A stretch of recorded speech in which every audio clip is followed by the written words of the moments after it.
بسم الله الحمد لله والصلاة والسلام على رسول الله وعلى آله وصحبه ومن والاه رب اشرح لي صدري ويسر لي أمري واحلل عقدة من لساني يفقهوا قولي. Et j'ai envie de vous raconter une super belle histoire qui a été racontée par un de nos savants contemporains. Wallahi al-azim, qu'elle est très émouvante. C'est l'histoire d'un homme qui a dit à sa femme: et si on allait manger dans un restaurant? Elle lui répondit: non, je te propose plutôt d'aller le demander à une autre femme.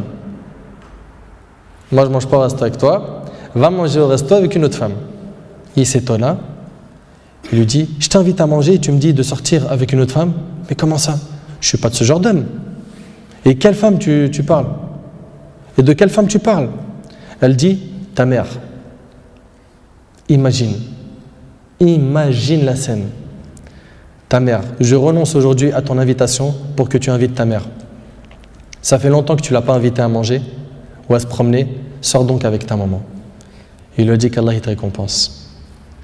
Et il a tout de suite appelé sa mère et lui a dit: maman, prépare-toi, je vais venir te chercher en voiture et on ira manger et se promener ensemble. Sa mère ne l'a même pas cru. Sa mère ne l'a pas cru. Elle lui a dit: c'est vrai? Il lui dit: oui, par Allah. Viens, aujourd'hui, on va manger ensemble. Entre nous, billah alaykum. Qui d'entre vous, parmi les frères mariés, a déjà fait ça avec sa mère? Et effectivement, ils allèrent ensemble au restaurant. Et la mère s'est remplie d'amour, de joie et de bonheur. Pour elle, c'était un beau rêve.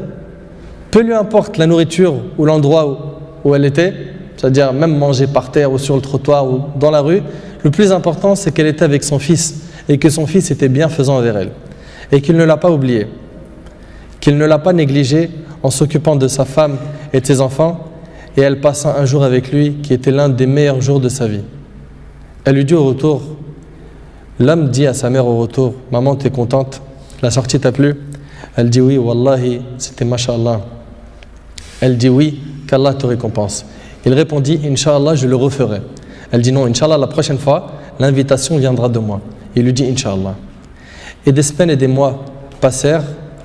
Le frère a été occupé, puis sa mère tomba malade et mourra. Qu'Allah lui fasse miséricorde. Son fils était très triste. Et quelques jours plus tard, il reçut une invitation au restaurant pour lui et une autre personne, et cette invitation était déjà payée. Étonné, il se demanda de qui vient cette invitation déjà payée. Il est parti alors avec son épouse au même endroit où il avait mangé avec sa mère, et là une lettre l'attendait de la part de sa mère. Il y avait écrit: mon cher fils, qu'Allah te récompense, je t'avais promis de t'inviter au même endroit pour manger, mais tu étais souvent occupé. Et maintenant je tiens ma promesse et je t'invite avec ta chère épouse, et je t'invite avec ta chère épouse, qu'Allah vous récompense.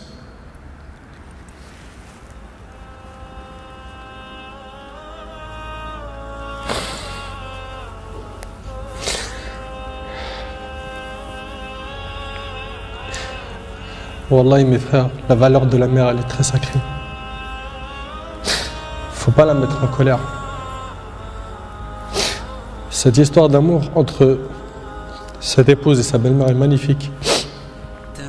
J'espère que nos frères et sœurs vont tirer des leçons de ce genre d'histoire d'amour entre les épouses et les belles-mères et d'essayer de reproduire ce qui s'est reproduit dans cette histoire.